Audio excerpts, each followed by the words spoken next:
एक अमेरिकन खड़ा हुआ और उसने कहा, स्वामी जी आप बार बार कहते हैं मैं उस देश से आया जिस देश में राम पैदा हुए, मैं आपसे पूछना चाहता हूँ कि आपके राम हमेशा भारत में क्यों जन्म लेते हैं? आपके राम अमेरिका में क्यों नहीं पैदा होते? आपके राम फ्रांस में क्यों नहीं पैदा होते? आपके राम कनाडा में क्यों नहीं पैदा होते? ऑस्ट्रेलिया में क्यों नहीं पैदा होते?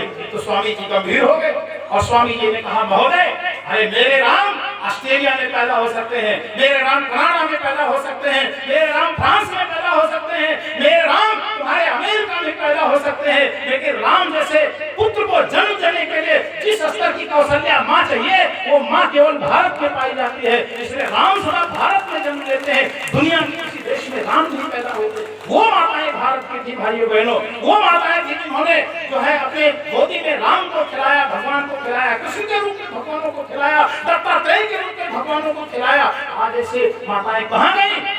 कौन सी संस्कृति की धारा थी जो हमें नारियों को इतना तेजस्वी बनाती थी? कौन सी संस्कृति की धारा थी जो हमारे युवाओं को इतना चरित्रवान बनाती थी? भाइयों बहनों, वो हमारी संस्कृति की धारा थी। ये दूसरे किसी संस्कृति में नहीं है। ये तेज केवल ये तप, ये त्याग केवल भारत की संस्कृति में। इसलिए ये संस्कृति जिस व्यक्ति के जीवन का परिधान बनती है उसे भगवान बना देती है। हमारी भारत की संस्कृति जिस व्यक्ति के जीवन का आचरण बनती है उसके जीवन को धरती से उठाकर आकाश में प्रतिष्ठित कर देती है, एवरेस्ट से भी ऊंचा उसका व्यक्तित्व हो जाता है। भाई बहनों, इसलिए हमारी इस भारत की संस्कृति कभी मिटने न पाए, इसके लिए हमारे यहाँ सुधारक आते रहे, परम पूज्य गुरुदेव जैसी आत्माएं आती रही इस धरती पर। विवेकानंद आते रहे, दयानंद आते रहे, मीरा आते रहे, सूर आते रहे, तुलसी आते रहे। ये कौन थे? ये वे लोग थे जो केवल संत ही थे बल्कि इसके साथ साथ सुधारक थे, जिन्होंने हमारी संस्कृति को मर्यादा दी, इसकी अवांछितता को दूर करने का भरसक प्रयास किया।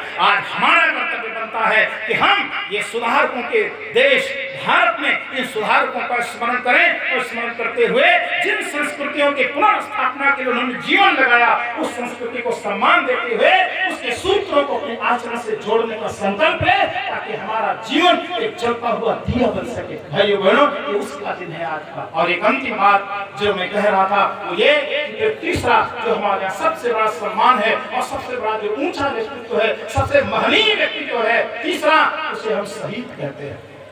शहीद, शहीद कौन? जिसका आज दिवस है, जिस दिवस पर आज हम सभी लोग बैठे। शहीद कौन?